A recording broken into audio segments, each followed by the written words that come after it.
From the beauty around us to the lessons learned, we will never forget our first Alaskan winter. There are 2 adults, 1 baby, 2 dogs, and 1 cat living in this tiny cabin. What's that? Wanna eat? This is my best lighting, so here we are. And at 200 square feet, that's not a lot of personal space during the long Alaskan winters.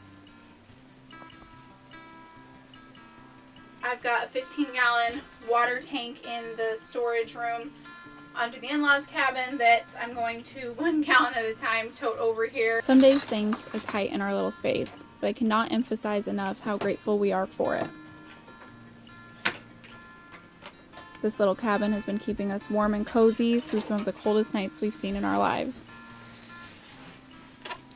We owe the use of this space to Levi's parents for letting us test out their guest cabin during our first winter here before we build our own cabin on our own land. The cabins are picture perfect for Alaska.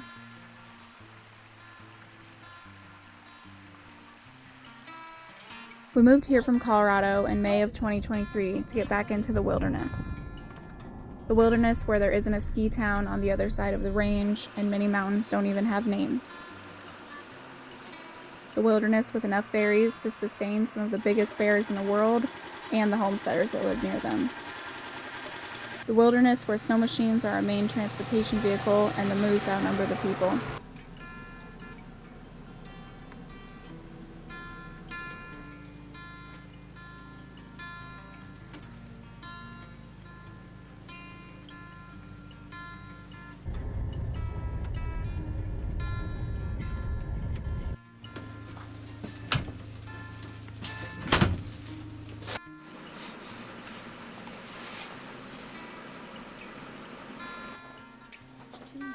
Is there?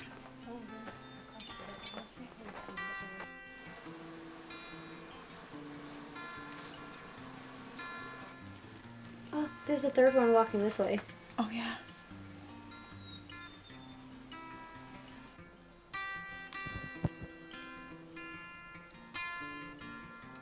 Winter in Alaska is a tricky thing. I can't sit back and tell you this has been the most blissful time in our lives, especially with our first baby arriving in December. Welcome back to the channel. We're in town with a baby. I can say this has been one of the most exciting times in our lives. I can say we have learned lessons that can't be taught in the classroom or on YouTube. We've learned that firewood burns a lot faster on negative 35-degree days, and although pine trees are the best wood source back home, that may not be the case everywhere. We've learned that babies can be just as hard to raise as people say, but some good layers and a cozy wrap on mom's chest is a perfect winter napping spot. Well, you good? Are we live? Yeah. Good.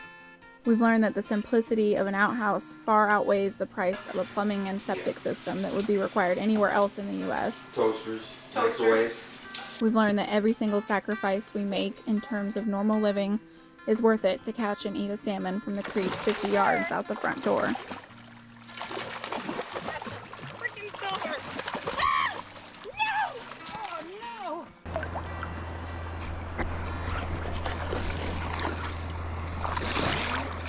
As poetic as this winter has felt, we are biding our time in this little cabin to move back into our camper and begin building our own home.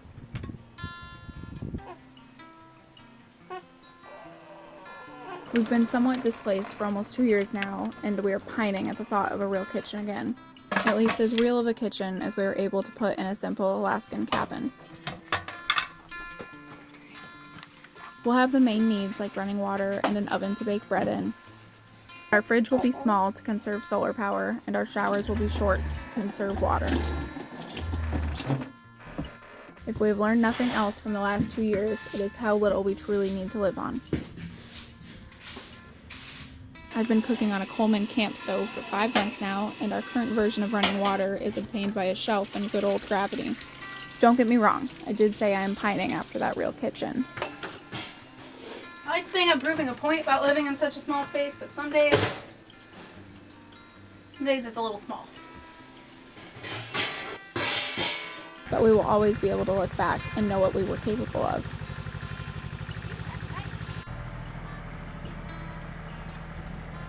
Go down. Thank you. Bolt. Out of the trash. Go lay down. Excited to be truly homesteading and not just working towards it.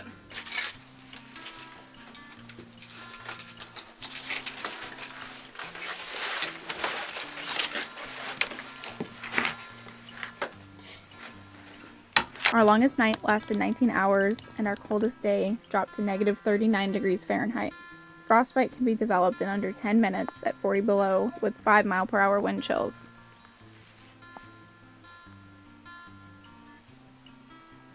We haven't seen many northern lights, but one thing we were about to see a lot of is the sun. By the last day of February, we had 10 hours of sunlight and were gaining 7 minutes of sun every single day.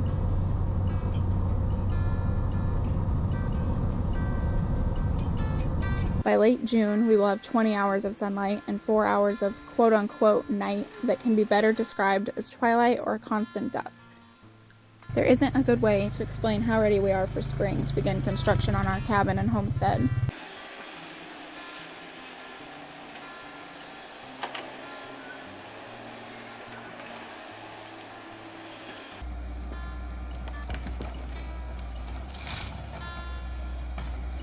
But today it felt necessary to give winter the appreciation she deserves. From the beauty around us to lessons learned, we will never forget our first Alaskan winter.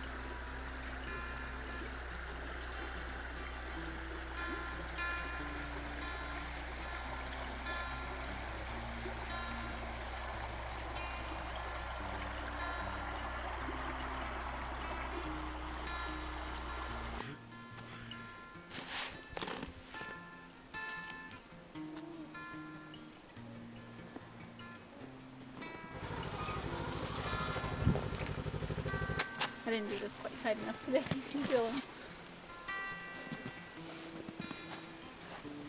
Are you doing it or am I doing it? You can do it.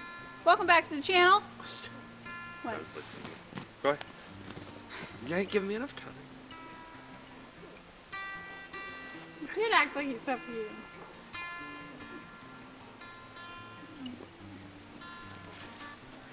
Noisy sleeper. Welcome back to the channel. We are out and about getting a little bit of January firewood.